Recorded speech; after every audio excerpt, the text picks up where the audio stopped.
नमो वज्रायानम्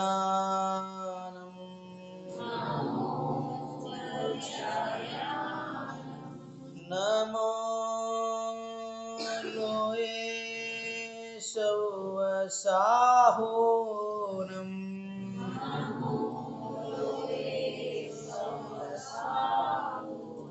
बोले अनंतानंद सिद्ध परमेश्वर भगवान की, चविशो भगवान की, आदिनाथ भगवान की, शासन नायक महावीर भगवान की, गोमटेश्वर भवबली भगवान की, संत शिरोमणि आचार्य गुरुदेव विद्यासागर मुनि महाराज की, परम पूज्य नियम सागर मुनि महाराज की, समस्त आचार्य संघ के 3 कम 9 कोटि मुनि महाराजों की,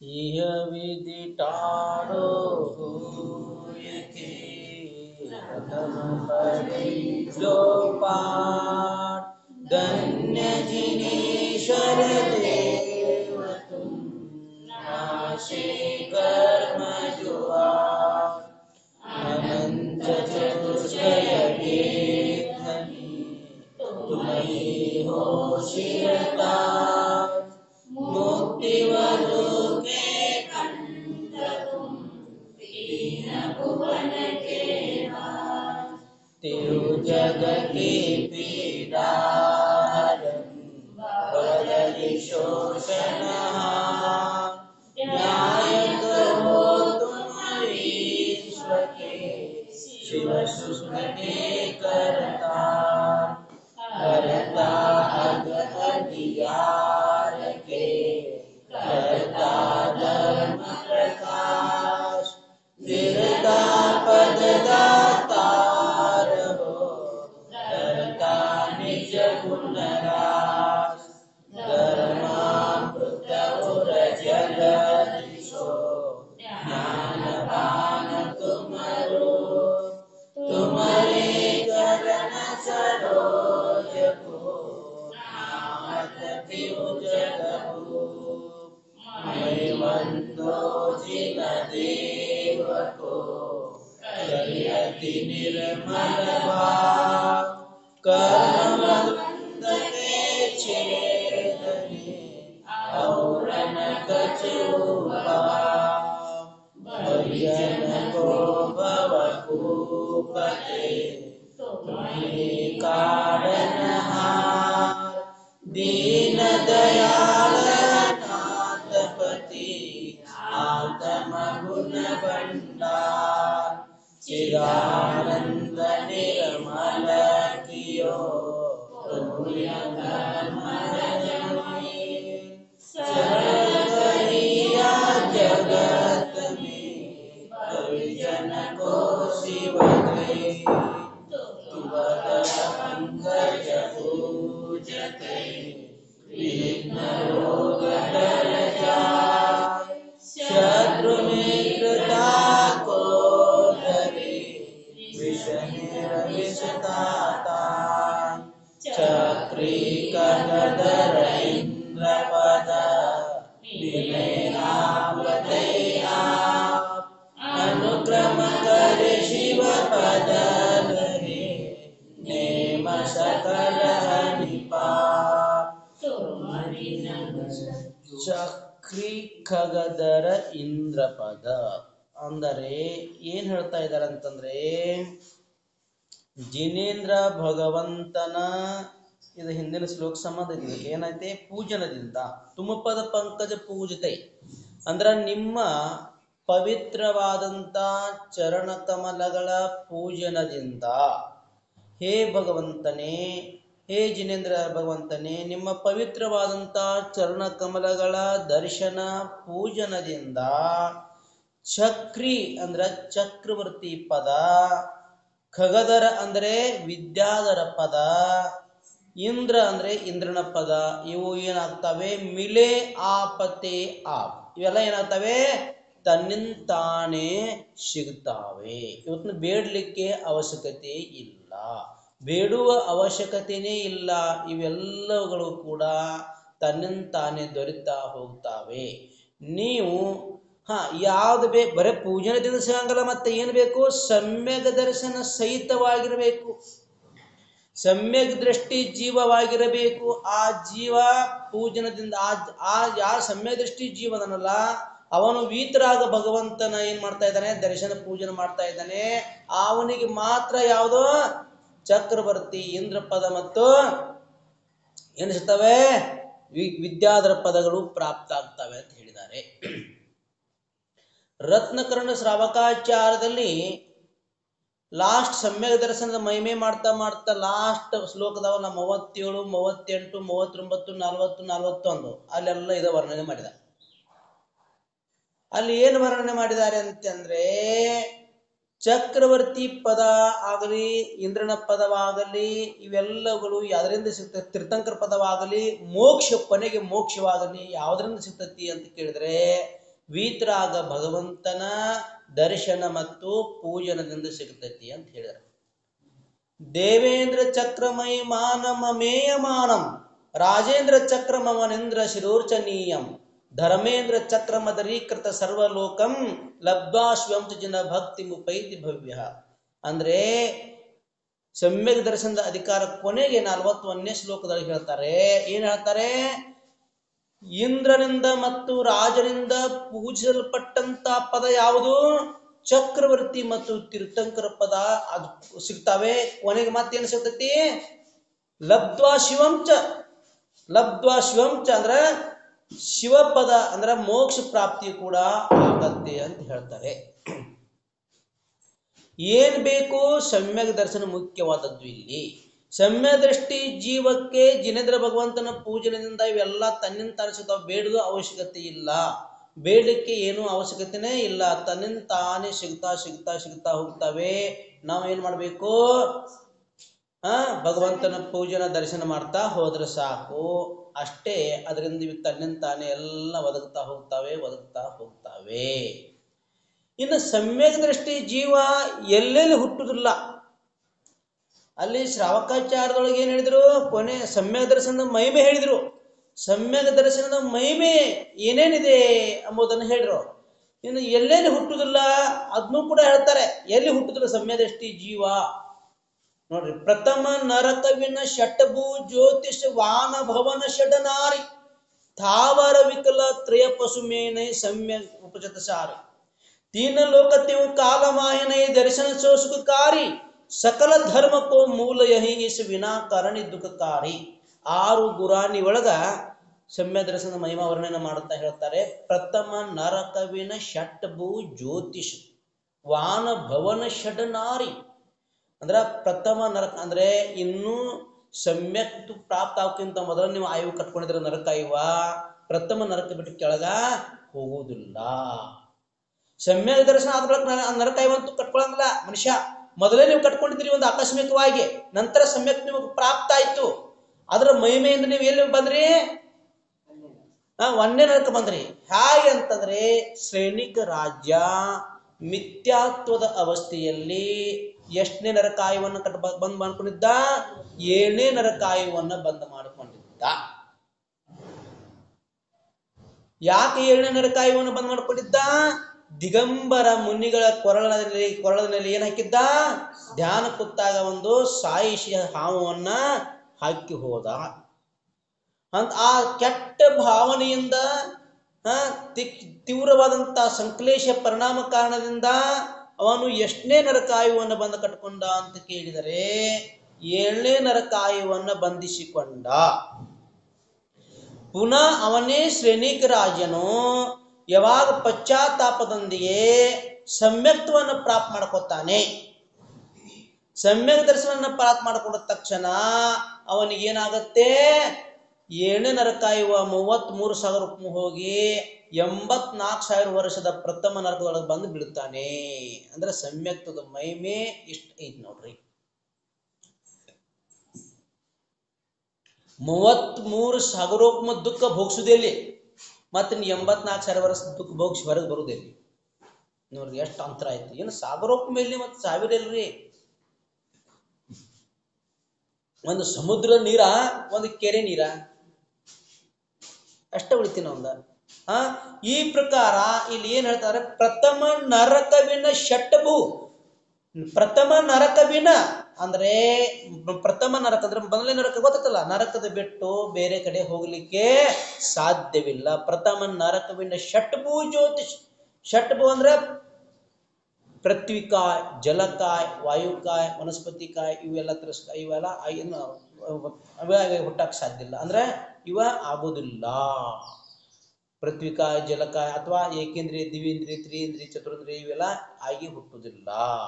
ಪ್ರಥಮ ನರಕವಿನ ಷಟ್ಭು ಜ್ಯೋತಿಷ್. ಜ್ಯೋತಿಷ್ ಅಂದ್ರೆ ಜ್ಯೋತಿಷ್ ದೇವಾಗಿ ಹುಟ್ಟುವುದಿಲ್ಲ. ವ್ಯಂತರ ಭವನವಾಸಿ, ವ್ಯಂತರವಾಸಿ, ಜ್ಯೋತಿಷವಾಸಿ ಆಗಿ ಹುಟ್ಟುವುದಿಲ್ಲ. ಷಡನಾರಿ ಅಂದ್ರೆ ನಪುಷಕ. ಷಡ್ ಅಂದ್ರೆ ನಪುಷಕನಾಗಿ ಹುಟ್ಟುವುದಿಲ್ಲ. ನಾರಿ ಅಂದ್ರೆ ಸ್ತ್ರೀನಾಗಿ ಹುಟ್ಟುವುದಿಲ್ಲ. ನೋಡ್ರಿ ಇದೆಲ್ಲ ಎದರ ಮಹಿಮೆ ಇದೆ? ಇದು ಸಮ್ಯಕ್ತದ ಮಹಿಮೆ ಎಷ್ಟೈತಿ ನೋಡ್ರಿ, ಇದನ್ನ ವರ್ಣನೆ ಮಾಡಕ್ ಸಾಧ್ಯ ಇಲ್ಲ. ಪ್ರಥಮ ನರಕವಿನ ಷಡಭೂ ಜ್ಯೋತಿಷ ವಾನ ಭವನ ಷಡನಾರಿ ಸ್ಥಾವರ ವಿಕಲತ್ರಯ ಪಶುಮನೆ ಉಪಚಿತ ಸಮ್ಯಗದಾರಿ. ಸ್ಥಾವರ ಅಂದ್ರೆ ಪಂಚ ಸ್ಥಾವರದವಲ್ಲ, ಪೃಥ್ವಿಕಾಯ, ಜಲಕಾಯ, ಅಗ್ನಿಕಾಯ, ವಾಯುಕಾಯ, ವನಸ್ಪತಿಕಾಯ ಅಲ್ಲಿ ಆಗಿ ಹುಟ್ಟುವುದಿಲ್ಲ. ಮತ್ತೇನು ಹುಟ್ಟಂಗಿಲ್ಲ? ವಿಕಲತ್ರಯದಲ್ಲಿ ಹುಟ್ಟಂಗಿಲ್ಲ. ವಿಕಲತ್ರ ಅಂದ್ರೆ 2 ಇಂದ್ರಿಯ, 3 ಇಂದ್ರಿಯ, 4 ಇಂದ್ರಿಯ ಆಗಿ ಹುಟ್ಟಂಗಿಲ್ಲ. ಸ್ಥಾವರ ವಿಕಲತ್ರಯ ಪಶುಮೆ. ಪಶು ಅಂದ್ರೆ ಪಶು ಪ್ರಾಣಿಗಳಾಗಿ ಹುಟ್ಟುವುದಿಲ್ಲ. ಎಷ್ಟು ನೋಡ್ರಿ, ಎಷ್ಟು ಸಮ್ಯಕ್ತದ ಮಹಿಮೆ ಐತಿ. ಇದೆಲ್ಲ ಸಮ್ಯಕ್ತದೊಳಗೈತಿ ಶಕ್ತಿ. ಭಗವಂತನ ಪೂಜಾ ಮಾಡಕತ್ತಿದ್ರಿ, ಮಿಥ್ಯಾದೊಂದಿಗೆ ಪೂಜಾ ಮಾಡಿದ್ರೆ ಏನು ಪ್ರಯೋಜನ ಇಲ್ಲ ನೋಡ್ರಿ. ಸಮ್ಯಕ್ತದೊಂದಿಗೆ ಪೂಜನ ಮಾಡ್ರೆ ಇದೆಲ್ಲ ಸಿಗ್ತೈತಿ. ಏನೆಲ್ಲ ಸಿಗ್ತೈತಿ? ತನ್ನಿಂದ ತಾನೇ ಚಕ್ರವರ್ತಿ ಪದ, ವಿದ್ಯಾಧರ ಪದ, ಇಂದ್ರನ ಪದ ಇವೆಲ್ಲ ಸಿಗ್ತಾವೆ. ಮತ್ತೆ ತಾನು ಎಲ್ಲೆಲ್ಲಿ ಹೋಗಿ ಹುಟ್ಟುದಿಲ್ಲ ಅಂತಂದ್ರೆ ಇಲ್ಲೆಲ್ಲಿ ಹುಟ್ಟೋದಿಲ್ಲ. ಎಲ್ಲೆಲ್ಲಿ? ಪ್ರಥಮ ನರಕವಿನ ಷಡ್ಭು ಜ್ಯೋತಿಷ ವಾನ ಭವನ ಷಡನಾರಿ ತಾವರ ವಿಕಲತ್ರಯ ಪಶುಮನೆ ಉಪಚಿತ ಸಮ್ಯಗದಾರಿ ತೀನ ಲೋಕ ತೀವು ಕಾಲಮಾಯಿನೇ ದರ್ಶನ ಸುಖಕಾರಿ. 3 ಲೋಕ 3 ಕಾಲ ಸಮ್ಯ ದರ್ಶನದಂತ ಸುಖಕಾರಿ ವಸ್ತು ಈ ಜಗತ್ತಿನಲ್ಲಿ ಯಾವುದೂ ಇಲ್ಲ ಅಂತಾರ. ಯಾವುದೂ ಇಲ್ಲ, ಅಷ್ಟ ಸುಖವನ್ನು ನೀಡುವಂತದ ಐತಿ. ಯಾಕೆ? ಸಮ್ಯಕ್ ದರ್ಶನ ಎಲ್ಲಿ ಓದಾಡ್ತೀರಿ? ಮೋಕ್ಷ ಅಂದ್ರೆ ಮೋಕ್ಷದಾಗ ಎಂತ ಸುಖ ಐತಿ? ಅನಂತ ಸುಖ, ಅವ್ಯಾಭಾದ ಸುಖ. ಅಂತ ಸುಖ ಬಿಟ್ಟು ಏನ್ ಮಾಡೋದೈತಿ? ಸಕಲ ಧರ್ಮಕ್ಕೂ ಮೂಲ ಯಹೀಸಿ ವಿನಾ ಕರುಣಿ ದುಃಖಕಾರಿ. ಸಕಲ ಧರ್ಮ ಏನು ಧರ್ಮ ಐತ್ಲೆ ಅದಕ್ಕೆ ಮೂಲ ಯಾವ್ದ? ಸಮ್ಯಕ್ ದರ್ಶನ. ಇದಿಲ್ದ ನೀವು ದುಃಖ ಏನಿಲ್ಲ, ಏನೂ ಪ್ರಯೋಜನ ಇಲ್ಲ ಅಂತಾರ. ಎಲ್ಲಾ ಧರ್ಮಕ್ಕೆ ಮೂಲ ಯಾವುದು ಅಂತಂದ್ರೆ ಸಮ್ಯಕ್ ದರ್ಶನ ಐತಿ. ಅದಕ್ಕೆ ಸಮ್ಯಕ್ ದರ್ಶನದಿಂದ ನಾವೇನ್ ಮಾಡ್ಬೇಕು? ಭಗವಂತನ ಭಕ್ತಿ, ಪೂಜೆ ಆದಿಗಳನ್ನ ಮಾಡ್ತಾ ಮಾಡ್ತಾ ಆತ್ಮ ಕಲ್ಯಾಣವನ್ನ ಮಾಡ್ಕೋಬೇಕು. ಅನುಕ್ರಮ ಕರಿ ಶಿವ ಪದ ಲಹೆ. ಅನುಕ್ರಮ ಅಂದ್ರೆ ಅನುಕ್ರಮವಾಗಿ ಮೊದಲಂತೂ ಏನು ಸಿಗತೈತಿ? ಚಕ್ರವರ್ತಿ ಪದ, ವಿದ್ಯಾಧರಣ ಪದ, ಇಂದ್ರನ ಪದ ತನ್ನಿಂತಾನೇ ಸಿಗ್ತಾ ಹೋಗುತ್ತೆ. ಅದ್ರ ಜೊತೆಗೆ ಕರ್ಮದಿಂದ ಸಹಜವಾಗಿ ಏನು ಪ್ರಾಪ್ತ ಆಗ್ತತಿ ಅಂತ ಕೇಳಿದ್ರ ಏನ್ ಪ್ರಾಪ್ತ ಆಗ್ತತಿ? ಶಿವಪದ ಅಂದ್ರೆ ಶಿವ ಅಂದ್ರೆ ಮೋಕ್ಷ ಪದ ಪ್ರಾಪ್ತ ಆಗ್ತೈತಿ. ಮತ್ತೇನಾಗತ್ತೆ? ಹೆಂಗ ಮೋಕ್ಷ ಫಲ ಪ್ರಾಪ್ತ ಆಗ್ತತಿ? ಮೋಕ್ಷ ಫಲ ಯಾವುದರಿಂದ ಪ್ರಾಪ್ತ ಆಗ್ತತಿ? ನೇಮ ಸಕಲ ಹನಿಪ. ಎಲ್ಲ ಪಾಪಗಳ ನೇಮದಿಂದ ನಾಶವಾಗೋದ್ರಿಂದ ಏನು ಪ್ರಾಪ್ತ ಆಗ್ತತಿ? ಮೋಕ್ಷ ಪದ ಪ್ರಾಪ್ತ ಆಗ್ತತಿ ಅಂತ ಹೇಳ್ತಾ ಇದ್ದಾರೆ. ಪಾಪವು ಎಲ್ಲ ನಾಶವಾಗಿ ಹೋಗುತ್ತದೆ. ಕರ್ಮ ಇದಾವೆ. ಎಷ್ಟು ಕರ್ಮಗಳಿದಾವೆ? 8 ಕರ್ಮಗಳಿದಾವೆ. ಯಾವ್ದು ಉತ್ತರ ಭೇದ ಇರ್ತಾವ. ಮತ್ತೆ 148 ಪ್ರಕೃತಿಗಳಿದಾವೆ. ಅದ್ರಾಗ ಮಾತ್ರ ಪುಣ್ಯ ಪ್ರಕೃತಿ, ಪಾಪ ಘಾತೀಯ ಮತ್ತು ಅಘಾತೀಯ ಅಂತ ಭೇದ ಮಾಡಿದ್ದಾರೆ. ಪಾಪ ಪ್ರಕೃತಿಗಳನ್ನೆಲ್ಲ ಏನ್ ಮಾಡತೈತಿ? ನಾಶ ಮಾಡಿ ಹಾಕ್ತತಿ ಅಂತ ಹೇಳ್ತಾ ಇದ್ದಾರೆ. ಯಾವುದು? ಭಗವಂತನ ಪೂಜನ, ದರ್ಶನ, ಇದೆಲ್ಲ ಇಷ್ಟಲ್ಲ. ಎಲ್ಲ ಪಾಪ ನಾಶ ಆಗಿ ಹೋಗುತ್ತೆ ನೋಡ್ರಿ. ಸಕಲ ಪಾಪವನ್ನ ನಷ್ಟವಾಗಿ ನಮಗೇನು ಸಿಗತ್ತೆ ಅಂತಂದ್ರೆ ಶಿವಪದ ಸಿಗತ್ತೆ, ಮೋಕ್ಷದ ಪದ ಪ್ರಾಪ್ತ ಆಗ್ತತಿ. ಯಾವ ಪದ ಬೇಕು ನಿಮಗ? ಮೋಕ್ಷ ಪದ. ಅದು ಹೆಂಗೈತಿ ಮೋಕ್ಷ ಪದ? ಅಕ್ಷಯ, ಶಾಶ್ವತ, ಅವಿನಾಶಿ, ಅನಂತ ಇದೈತಿ. ಅದು ಎಂದೂ ನಾಶವಾಗಲಾರದಂಥದೈತಿ. ಒಂದು ಸಲ ಹೋಗಿ ಹುಟ್ಟಿದೀವಿ ಅಂತಂದ್ರೆ ನಾವೆಲ್ಲರೂ ಕೂಡ ಪುನಃ ಇಲ್ಲಿ ಬರ್ಲಿಕ್ಕೆ ಸಾಧ್ಯನೇ ಇಲ್ಲ. ಯಾವ ಪ್ರಕಾರ ಹಾಲಿನಿಂದ ತೆಗೆದಂತ ತುಪ್ಪವು ಪುನಃ ಹಾಲಾಗಲಿಕ್ಕೆ ಸಾಧ್ಯವಿದೆಯೇನೋ? ಇಲ್ಲ. ಎಳ್ಳಿನಿಂದ ತೆಗೆದಂತ ಎಣ್ಣೆಯು ಪುನಃ ಎಳ್ಳಾಗಕ್ಕೆ ಸಾಧ್ಯವಿದೆಯೇನೋ? ಇಲ್ಲ. ಕಲ್ಲಿನ ಗಣಿಯಿಂದ ತೆಗೆದಂತ ಬಂಗಾರವು ಪುನಃ ಕಲ್ಲಾಗಲಿಕ್ಕೆ ಸಾಧ್ಯವಿದೆಯೇನೋ? ಇಲ್ಲ. ಯಾವ ಪ್ರಕಾರ ಗಣಿಯಿಂದ ಹೊರ ಬಂದಂತ ಬಂಗಾರವು ಕಲ್ಲಾಗುವುದಿಲ್ಲ, ಹಾಲಿನಿಂದ ತೆಗೆದಂತ ತುಪ್ಪವು ಪುನಃ ಹಾಲು ಆಗೋಕ್ಕೆ ಸಾಧ್ಯ ಇಲ್ಲ, ಎಳ್ಳಿನಿಂದ ತೆಗೆದಂತ ಎಣ್ಣೆಯು ಪುನಃ ಎಳ ಆಗಲಿಕ್ಕೆ ಸಾಧ್ಯ ಇಲ್ಲ, ಅದೇ ಪ್ರಕಾರ ನಮ್ಮ ಆತ್ಮ ಒಂದು ಸಲ ಪರಮಾತ್ಮನಾದರೆ ಸಂಸಾರದಲ್ಲಿ ಹುಟ್ಟಿ ಬರಲಿಕ್ಕೆ, ಪುನಃ ಸಂಸಾರಿ ಆತ್ಮ ಆಗಲಿಕ್ಕೆ ಸಾಧ್ಯವಿಲ್ಲ. ಅದಕ್ಕೆ ನಾವು ಏನಾಗಬೇಕು? ಮುಕ್ತಾತ್ಮನಾಗಬೇಕು. ಏನಾಗಬೇಕು? ಮುಕ್ತಾತ್ಮನಾಗಬೇಕು, ಸಿದ್ಧಾತ್ಮನಾಗಬೇಕು, ಪರಮಾತ್ಮನಾಗಬೇಕು. ಅಂದ್ರೆ ಏನ್ ಮಾಡಬೇಕು? ಸಮ್ಯಕ್ ದರ್ಶನದೊಂದಿಗೆ ಭಗವಂತನ ಭಕ್ತಿ ಮಾಡ್ತಾ ಹೋಗಬೇಕು. ತುಮ ಬಿನ ಮೈ ವ್ಯಾಕುಲ ಭಯೋ ಜೈಸೆ ಜಲ ಬಿನ ಮೀನ್ ಜನ್ಮ ಜರಾ ಮೇರಿ ಹರೋ ಕರೋ ಮೋಯ್ ಸಾದೀನ್. ಏನ್ ಹೇಳ್ತಾ ಇದ್ರೆ? ತುಮ ಬಿನ ಮೈ ವ್ಯಾಕುಲ ಭಯೋ, ಹೇ ಭಗವಂತ, ಜಿನೇಂದ್ರ ಭಗವಂತನೇ, ನಾನು ನಿಮ್ಮನ್ನ ಪಡಿಲಾರದೆ ವ್ಯಾಕುಲನಾಗಿ ಬಿಟ್ಟೆ. ನಿಮ್ಮನ್ನ ಪಡ್ಕೊಳ್ಳಾರದೆ, ನಿಮ್ಮ ಸಾನ್ನಿಧ್ಯದೊಳಗೆ ಬರಲಾರದೆ ನಾನು ಏನಾದೆ? ವ್ಯಾಕುಲನಾದೆ. ಹೇಳ್ತಲ್ಲ ಅರಸರ ಇದ್ರಾಗ ಏನ? ಮೂ ಜಗದಲ್ಲಿ ಚಿರ ಮಿಥ್ಯಾ ಮಾಯೆಗೆ ಸಿಲುಕುತ್ತ ತಿರುಗುತ್ತಲಿರುತ್ತೇನು, ಆಜಿನ ದೇವನ ಕಾಣದೆ ಭ್ರಮೆಯಲ್ಲಿ ಕಾಲವನಂತವ ಕಳೆದೇನು. ಏನಾಯ್ತು? ಎದರ ಸಲುವಾಗಿ ನಾ ಈ 3 ಜಗತ್ತಿನಲ್ಲಿ ತಿರುಗ್ತಾ ಇದ್ದೇನೆ? ಮಧ್ಯಲೋಕ, ವೃದ್ಧಲೋಕ, ಅಧೋಲೋಕ, ಈ 3 ಲೋಕದಲ್ಲಿ ಯಾವುದರ ಕಾರಣದಿಂದ ಈ ಆತ್ಮ ಪರಿಭ್ರಮಣವನ್ನು ಮಾಡ್ತಾ ಇದೆ? ಮಿಥ್ಯಾಮಾಯೆ. ಮಿಥ್ಯಾಮಾಯ ಆಯ್ತಲ್ಲ ಇದ. ಮೂ ಜಗದಲ್ಲಿ ಚಿರ ಮಿಥ್ಯಾ ಮಾಯೆಗೆ ಸಿಲುಕುತ್ತ ತಿರುಗುತ್ತಲಿರುತ್ತೇನು, ಆ ಜಿನ ದೇವನ ಕಾಣದೆ ಭ್ರಮೆಯಲ್ಲಿ. ಯಾ ಜಿನ ದೇವನ? ವೀತರಾಗ ಜಿನ ದೇವನ ಕಾಣದೆ ಭ್ರಮೆಯಲ್ಲಿ ಕಾಲವ ಅನಂತವ ಕಳೆದಿಹೇನು. ಅನಂತ ಕಾಲವನ್ನು ಕಳೆದಿವಿ ನಾವು. ಎಷ್ಟು ಕಾಲವನ್ನು ಕಳೆದಿವೆ?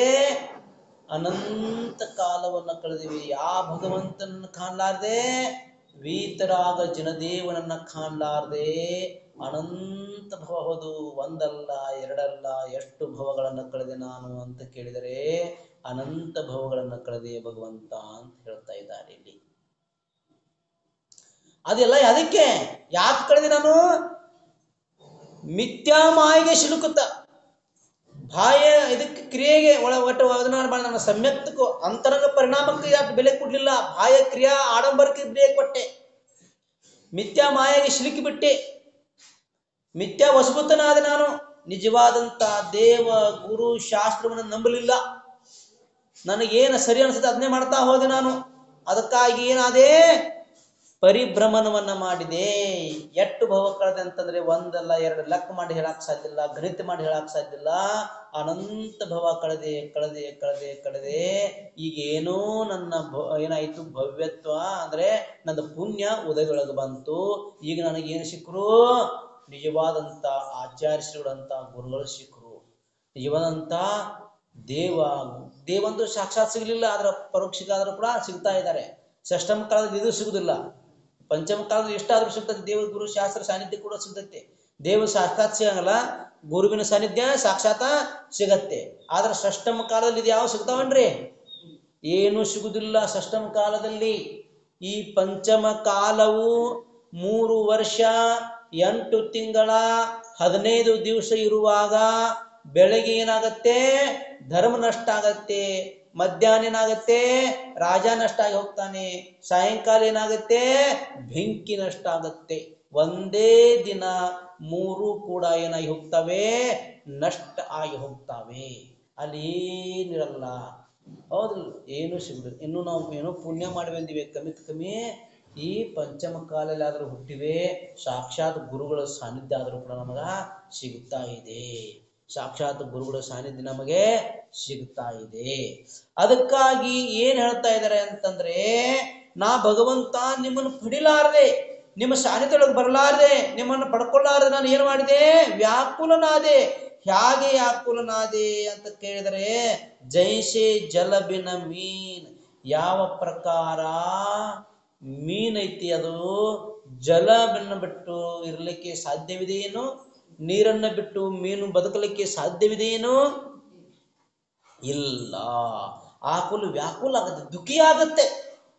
ಹಾಗೆ ಆ ಮೀನ ನೀರಿನಿಂದ ಹೊರಗೆ ಬಿಟ್ಟಿರ್ಬೇಕಾದ್ರೆ ನೀರಿನಿಂದ ತೆಗೆದು ಹೊರಗೆ ಬಿಡಿ, ಎಷ್ಟು ಆಕುಲು ವ್ಯಾಕುಲ ಆಗುತ್ತೆ. ಕೊನೆಗೇನಾಗತ್ತೆ, ತನ್ನ ಪ್ರಾಣವನ್ನೇ ಕಳೆದುಕೊಂಡು ಬಿಡತ್ತೆ.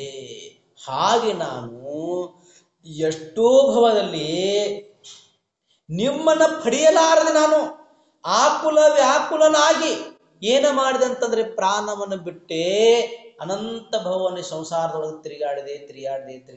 ಅನಾದಿ ಕಾಲದಿಂದ ನಾನು ತಿರುಗುತ್ತಾ ಇದ್ದೇನೆ. ಯಾದ್ರಿಂದ, ಯಾವ ಕಾರಣದಿಂದ? ನಿಮ್ಮನ್ನ ಪಡಿಲಾರದೆ. ಈಗ ಏನೋ ಒಂದು ಪುಣ್ಯದ ಉದಯ ಬಂದಿದೆ, ನೀವು ನಮಗ ಸಿಕ್ಕಿದ್ರಿ ಅಂದ್ರೆ ನಿಮ್ಮ ಭಕ್ತಿಯನ್ನು ಮಾಡುವಂತ ಭಾಗ್ಯ ನನ್ನಲ್ಲಿ ಉದಯವಾಗಿದೆ, ಪುಣ್ಯೋದಯವಾಗಿದೆ ಅಂತ ನಾವು ಭಾವನೆಯನ್ನ ಮಾಡಬೇಕು. ತುಮಬಿನ ಮೈ ವ್ಯಾಕುಲ ಭಯೋ ಜೈಸೆ ಜಲಬಿನ ಮೀನ್. ಅಂದ್ರೆ ಯಾವ ಪ್ರಕಾರ ಜಿನೇಂದ್ರ ಭಗವಂತನೇ, ಯಾವ ಪ್ರಕಾರ ನೀರಿಲ್ಲದೆ ಮೀನು ಬದುಕಕ್ಕೆ ಸಾಧ್ಯವಿಲ್ಲವೋ, ದುಃಖಿ ಆಗುತ್ತದೆಯೋ, ಅದೇ ಪ್ರಕಾರ ನಿಮ್ಮ ಪಾವನವಾದಂತಹ ಸಾನ್ನಿಧ್ಯವನ್ನ ಕಾಣದನ ಅತೀ ದುಃಖಿಯಾದೆ, ಆಕುಲ ವ್ಯಾಕುಲನಾದೆ. ಸಂಸಾರದೊಳಗ ಅನಂತ ಭವಗಳನ್ನ ಕಳೆದೆ.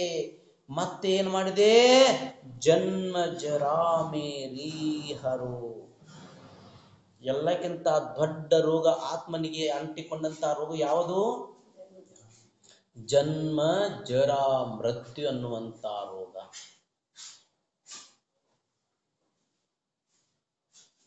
ಸನತ್ ಕುಮಾರ್ ಚಕ್ರವರ್ತಿ ಏನ್ ಮಾಡ್ತಿದ್ದ ಅಂತಂದ್ರೆ, ತಾಲೀಮ್ ಮಾಡ್ತಿದ್ದ ಮೈದಾನ ಒಳಗೆ. ಅವ್ರದ್ದು ತಾಲೀಮ್ ಮೈದಾನ ಏನಂತಾರ ಅದಕ್ಕೆ, ಗರಡಿ ಮನೆ ಅಂತ ಆಡುಮನೆ, ಅದ್ರೊಳಗೆ ತಾಲೀಮ್ ಮಾಡ್ತಾ ಇದ್ದ. ಮಾಡುವಾಗ ಸ್ವರ್ಗದೊಳಗ ದೇವತೆಗಳ ಮಧ್ಯೆ, ಎರಡು ದೇವತೆಗಳ ಮಧ್ಯೆ ಚರ್ಚಾ ಪ್ರಾರಂಭ ಆಯಿತು. ಈ ಭೂಲೋಕದಲ್ಲಿ ಎಲ್ಲಕ್ಕಿಂತ ಸುಂದರವಾದಂತ ರೂಪವನ್ನ ಯಾರದಿದೆ ಅಂತ ಪ್ರಶ್ನೆ ಆದಾಗ, ಒಂದೇ ಹೇಳ್ತೈತಿ, ಸನತ್ ಕುಮಾರ್ ಚಕ್ರವರ್ತಿದು ಅಂತತಿ. ಅವಾಗ ಅವು ಎರಡೂ ದೇವತೆಗಳಿಗೆ ಇಚ್ಛೆ ಆಯ್ತು, ನೋಡಬೇಕು ಅಂತ, ಬರಬೇಕಂತ. ಚತುರ್ಥ ಕಾಲದಾಗ ದೇವತೆಗಳು ಬರ್ತಿದ್ದು, ಈ ಪಂಚಮ ಕಾಲದಾಗ ಬರಲ್ಲ.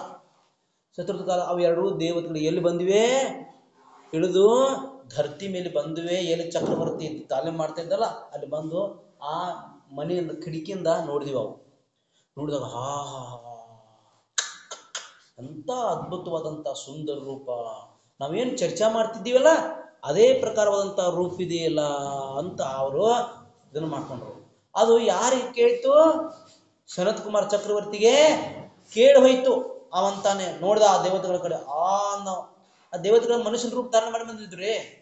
ಅವ್ರು ನೋಡಿದ, ಇದೇನ್ ನಂದು ರೂಪ ಅಂದವ. ನಂದು ಇದು ಯಾವುದೂ ರೂಪ ಅಲ್ಲ. ಯಾಕಂದ್ರೆ ಮೈದಾನದಾಗದನ್ನೆಲ್ಲ ಮಣ್ಣು ಧೂಳಾಗಿದೆ, ಎಲ್ಲ ನನ್ನ ಶರೀರ ಬೆವರು ಎಲ್ಲ ಬರ್ತಾ ಇದೆ. ನಾನು ಯಾವಾಗ ಸ್ನಾನವನ್ನ ಮಾಡಿ ಚಕ್ರವರ್ತಿ ಆಭೂಷಣಗಳನ್ನೆಲ್ಲ ಕಿರೀಟಾದಿಗಳನ್ನ ತೊಡ್ಕೊಂಡು ಸಿಂಹಾಸನದ ಮೇಲೆ ವಿರಾಜಮಾನ ಆಗುತ್ತೇನೆ, ಅವಾಗ ನನ್ನ ವೈಭವನ ನೋಡಿ, ನೀವು ನನ್ನ ಸುಂದರತೆಯನ್ನು ನೋಡಿ ಅಂತ. ಸುಂದರತೆಯನ್ನು ನೋಡಿ ಏನು ಬಂತು ಸನತ್ ಕುಮಾರ್ ಚಕ್ರವರ್ತಿಗೆ? ಶರೀರದ ಅಹಂಕಾರ ಬಂದ್ಬಿಟ್ಟು. ಅಷ್ಟರೊಳಗೆ ಅವನ ಶರೀರಕ್ಕೆ ಏನಾಗಿತ್ತು? ಕುಷ್ಠರೋಗ ಬಿದ್ದೇ ಬಿಡ್ತು. ಕುಷ್ಠರೋಗ ಬಿದ್ದೇ ಬಿಡ್ತು. ಸಿಂಹಾಸನ ಮೇಲೆ ಹೋಗಿ ಕೂತ್ಕೊಂಡ. ದೇವತೆಗಳು ಮಾತು ನೋಡಾಕ ಒಂದು ರೂಪ, ರೂಪವನ್ನು ಪರೀಕ್ಷೆ ಮಾಡಕ್ ಬಂದಿವೆ ಏ ಅಂದವು. ಈಗ ಏನಟ್ಟ ರೂಪ ಇಲ್ಲ, ಸುಂದರತೆ ಉಳಿದಿಲ್ಲ ಅಂದ್ರ. ಅಂದ್ರು ಮೈದಾನದಾಗ ಇದ್ದೀವಿ, ಅದಕ್ಕಿಂತ ರೂಪ ನಂದಾಗಿದೆ. ಹೌದಂದವು. ಏನ್ ಮಾಡಿದ್ವಿ, ಒಂದು ಗ್ಲಾಸ್ವನ್ನ ನೀರು ತರಿಸಿದ್ವಿ ಗ್ಲಾಸ್ನೊಳಗೆ. ಆಗ ನೀರಿನಲ್ಲಿ ಏನ್ ಮಾಡಕ್ ಹಚ್ಚಿವೆ, ಉಗುಳಿಗೆ ಹಸಿದ ತಕ್ಷಣ, ಉಗುಳು ಎಂಜಿಲ್ ಹೋಗಿ ಬಿದ್ದ ತಕ್ಷಣ ನೀರೊಳಗ ಹುಳ ಏನಾಗ ತಕ್ಷಣ ಮಾಡಿದ್ವಿ, ಕ್ರಿಮಿ ಅಷ್ಟ್ರೊಳಗೆ ಕುಷ್ಟ್ರೊಳಗೆ ಬಿದ್ದಿತ್ತ ಅವನಿಗೆ. ಹೆಂಗೈತಿ ವಿಚಿತ್ರತೆ. ಅದಕ್ಕೆ ನಮಗೆ ಯಾವುದ್ರ ಬಗ್ಗೆ, ಶರೀರ ಬಗ್ಗೆ 8 ಮದ ಹಿಡಿದಾರಲ್ಲ ಶ್ರಾವಕಾಚಾರದಲ್ಲಿ, ಜಾತಿ ಕುಲ ಮದ ಆದಿ, ಇವು 8 ಮದ ಇರಲೇಬಾರದು. ಯಾವುದೇ ಮದವಿರಬಾರ್ದು, ಅಹಂಕಾರ ಇರಬಾರ್ದು. ಅವು ಹೋದವು ಸ್ವರ್ಗ ದೇವತೆಗಳು. ಅಂತಿಮೇನು ಮಾಡಿದ ಸನತ್ಕುಮಾರ ಚಕ್ರವರ್ತಿ, ಸಂಸಾರ ಶರೀರ ಭೋಗಗಳಿಂದ ವೈರಾಗ್ಯನಾದ. ಮತ್ತೆ ಏನು ತಗೊಂಡ, ಜಿನೇಶ್ವರ ದೀಕ್ಷೆಯನ್ನ ಧಾರಣೆ ಮಾಡಿದ. ಧಾರಣೆ ಮಾಡಿ ಹೋಗಿ ಒಂದು ಪರ್ವತದೊಳಗ ಒಂದು ಕಲ್ಲಿನ ಮೇಲೆ ಏನ್ ಮಾಡದ, ಧ್ಯಾನಕ್ಕೆ ಕುಳಿತುಕೊಂಡ. ಧ್ಯಾನವನ್ನ ಮಾಡ್ತಾ ಮಾಡ್ತಾ ಮಾಡ್ತಾ ಮಾಡ್ತಾ ಕುಳಿತುಕೊಂಡ. ಇವಾಗ ಮತ್ತೆ ಸ್ವರ್ಗದೊಳಗೆ ಚರ್ಚೆ ಪ್ರಾರಂಭ ಆಯಿತು ದೇವತೆಗಳ ಮಧ್ಯ. ಏನು, ಈ ಭೂಲೋಕದಲ್ಲಿ ಅತ್ಯಂತ ಕಠಿಣವಾದಂತಹ ತಪಶ್ಚರ್ಯವನ್ನು ಮಾಡುವಂತ ಮುನಿಗಳು ಯಾರಾದರೂ ಇದ್ದಾರೇನೋ ಅಂತ ಕೇಳಿದಾಗ ಒಂದು ದೇವತೆ ಹೇಳುತ್ತೆ, ಹೌದು ಇದ್ದಾರೆ. ಅವರು ಯಾರಿದ್ದಾರೆ ಅಂತಂದ್ರೆ ಸನತ್ ಕುಮಾರ್ ಮುನಿ ಮಹಾರಾಜರು ಅಂದ್ರು. ಅವಾಗ ಅಂದ ತಕ್ಷಣ ಮತ್ತವು 2 ದೇವತೆಗಳು ಎಲ್ಲಿ ಬಂದಿವೆ, ಪರೀಕ್ಷೆ ಮಾಡಕ್ಕೆ ಮತ್ ಭೂಲೋಕಕ್ಕೆ ಬಂದಿವೆ. ಬಂದು ಯಾವ ಸನತ್ ಕುಮಾರ್ ಯಾವ ಸ್ಥಾನದಲ್ಲಿ ಧ್ಯಾನ ಕೊಟ್ಟಿದ್ರಲ್ಲ ಅಲ್ಲಿ ಬಂದುವೆ. ಬಂದು ಏನ್ ಮಾಡ್ತಾ ಇದ್ದೇವೆ, ಪ್ರದಕ್ಷಿಣೆ ಹಾಕ್ತಾ ವೈದ್ಯನ ರೂಪ ಧಾರಣೆ ಮಾಡ್ಕೊಂಡು ಬಂದೇವು. ಯಾವ ವೈದ್ಯನ ರೂಪ, ಪ್ರಸಿದ್ಧವಾದಂತಹ ವೈದ್ಯನ ರೂಪವನ್ನು ಧಾರಣೆ ಮಾಡ್ಕೊಂಡು ಬಂದುವೆ. ಅವಾಗ ಸುತ್ತ ಹಾಕ್ತಾ ಇದ್ದಾವೆ, ನಾನು ಸುಪ್ರಸಿದ್ಧ ವೈದ್ಯನಿದ್ದೇನೆ, ನಿಮ್ಮ ಶರೀರಕ್ಕೆ ಅಂಟಿಕೊಂಡಂತಹ ರೋಗವನ್ನು ಕ್ಷಣ ಮಾತ್ರದಲ್ಲಿ ನಾನು ಔಷಧಿಯಿಂದ ಏನ್ ಮಾಡ್ತೇನೆ, ದೂರ ಮಾಡುತ್ತೇನೆ. ಹೀಗೆ ಹೇಳ್ತಾ ಹೇಳ್ತಾ ಹೇಳ್ತಾ ಹೇಳ್ತಾ ಪ್ರದಕ್ಷಿಣೆ ಹಾಕ್ತಾ ಇದ್ದಾವೆ. ಆದ್ರೆ ಬಿ ಸನತ್ಕುಮಾರ್ ತಮ್ಮ ಧ್ಯಾನದೊಳಗ ಲೀನಿದ್ರು. ಸುಮಾರು ಹೊತ್ತಿನ ನಂತರ ಏನ್ ಮಾಡ್ತಾರೆ, ಕಣ್ಣು ಬಿಟ್ಟು ನೋಡ್ತಾರೆ. ವೈದ್ಯರಿದ್ದೀರಾ ನೀವು, ಸುಪ್ರಸಿದ್ಧ ವೈದ್ಯರಿದ್ದೀರಿ ನೀವು. ಹಾಗಾದರೆ ನನಗೆ ಒಂದು ರೋಗ ಇದೆ, ನನಗೂ ಒಂದು ರೋಗ ಇದೆ. ಆ ರೋಗವನ್ನು ದೂರ ಮಾಡಲಿಕ್ಕೆ ನಿಮಗೆ ಸಾಧ್ಯವಿದೆ ಏನು ಕೇಳಿದ. ಯಾವುದು ರೋಗ ಮಹಾರಾಜರೇ ಹೇಳಿ ಅಂತ ಕೇಳಿದಾಗ, ನನ್ನ ಆತ್ಮನಿಗೆ ಜನ್ಮ ಜರಾ ಮೃತ್ಯು ರೂಪಿ ಭಯಂಕರ ರೋಗ ಅನಾದಿ ಕಾಲದಿಂದ ಅಂಟಿಕೊಂಡು ಬರ್ತಾ ಇದೆಯಲ್ಲ, ಆ ರೋಗಕ್ಕೆ ನಿಮ್ಮ ಹತ್ತಿರ ಏನಾದರೂ ಮದ್ದೆ ಇದೇನು, ಔಷಧಿ ಇದೇನು ಅಂತ ಕೇಳಿದಾಗ ಅವು 2 ವೈದ್ಯರು ಕೈ ಜೋಡಿಸ್ತವೆ, ಹೇಳ್ತವೆ, ಆತ್ಮನಿಗೆ ಅಂಟಿಕೊಂಡಂತ ರೋಗವನ್ನು ನಾಶ ಮಾಡಿಕೊಳ್ಳುವಂತ ಶಕ್ತಿ ನಿಮ್ಮಲ್ಲಿದೆ, ಬಿಟ್ರೆ ನಮ್ಮ ಔಷಧಿಗಳಿಗಿಲ್ಲ. ಶರೀರಕ್ಕೆ ಅಂಟಿಕೊಂಡಂತ ರೋಗವನ್ನು ಮಾತ್ರ ದೂರ ಮಾಡುತ್ತೆ. ಅದು ನಿಮ್ಮ ಪುಣ್ಯ ಇದ್ರೆ, ಶಾತಾವೇದನೆ ಕರ್ಮ ಉದಯ ಇದ್ರೆ ಮಾತ್ರ ದೂರ ಆಗಲಿಕ್ಕೆ ಸಾಧ್ಯವಿದೇವಿನ ಹೊರತಾಗಿ ಹಾಗೆ ಸಾಧ್ಯ ಆಗಲ್ಲ. ಅದು ಮಾತ್ರ ಆತ್ಮಕ್ಕೆ ಅಂಟಿಕೊಂಡಂತ ಇದೆ ಜನ್ಮ ಜರ ಮೃತ್ಯು ರೋಗ ಇತ್ತಲ್ಲ, ಅದು ನೀವೇ ದೂರ ಮಾಡ್ಕೋಬಹುದು, ಅದು ನಿಮ್ಮಲ್ಲೇ ಶಕ್ತಿ ಅಂತ ಹೇಳಿದ್ರು. ವಾಪಸ ಹೋಗಿಬಿಟ್ಟಿವಿ. ಅಂದ್ರೆ ಆತ್ಮನಿಗೆ ಅಂಟಿಕೊಂಡಂತ ರೋಗವೇ ನಿಜವಾದಂತ ರೋಗ. ಯಾವುದೋ ಜನ್ಮ ಜರ ಮೃತ್ಯು ರೂಪಿ ರೋಗ. ಈ ರೋಗ ಹೋಯ್ತಂತಂದ್ರೆ, ಜನ್ಮ ಜರ ಮೃತ್ಯು ರೂಪಿ ರೋಗ ನಾಶ ಮಾಡ್ಕೊಂಡಿವಿ ಅಂತಂದ್ರೆ ನಾವು ಏನಾಗ್ತೀವಿ, ಹೊಳಿತೀವಿ. ಆತ್ಮ ಏನಾಗುತ್ತೆ, ಹೊಳಿತಿ ಪ್ರಕಾಶಮಾನ ಆಗುತ್ತೆ, ಸಿದ್ಧಶೀಲದೊಳಗೆ ಹೋಗಿ ವಿರಾಜಮಾನ ಆಗುತ್ತೆ. ಕರೋ ಮೋಹಿ ಸ್ವಾಧೀನ್, ಕರೋ ಮೋಹಿ ಸ್ವಾಧೀನ್, ಕರೋ ಮೋಹಿ ಸ್ವಾಧೀನ್ ಅಂದ್ರೆ ಮೋಹವನ್ನು ಸ್ವಾಧೀನಗೊಳಿಸಿಕೊಳ್ಳುವಂತ, ಮೋಹವನ್ನು ಗೆಲ್ಲಿಸುವಂತ ಶಕ್ತಿ ನನಗೆ ನೀಡ್ರಿ ಭಗವಂತರೇ ಅಂತ ಹೇಳ್ತಾ ಇದ್ದಾರೆ. ಎಲ್ಲ 8 ಕರ್ಮಗಳಲ್ಲಿ ಬಲಾಢ್ಯವಾದಂತಹ ಕರ್ಮ ಯಾವುದು, ಮೋಹಿನಿಯ ಕರ್ಮ. ಆ ಮೋಹಿನಿಯ ಕರ್ಮವನ್ನ ಮೊಟ್ಟ ಮೊದಲು ನಾಶ ಮಾಡುವಂತ ಶಕ್ತಿ ನನ್ನಲ್ಲಿ ನೀಡ್ರಿ ಅಂತ ಕೇಳ್ತಾ ಇದ್ದಾರೆ ಅಲ್ಲಿ.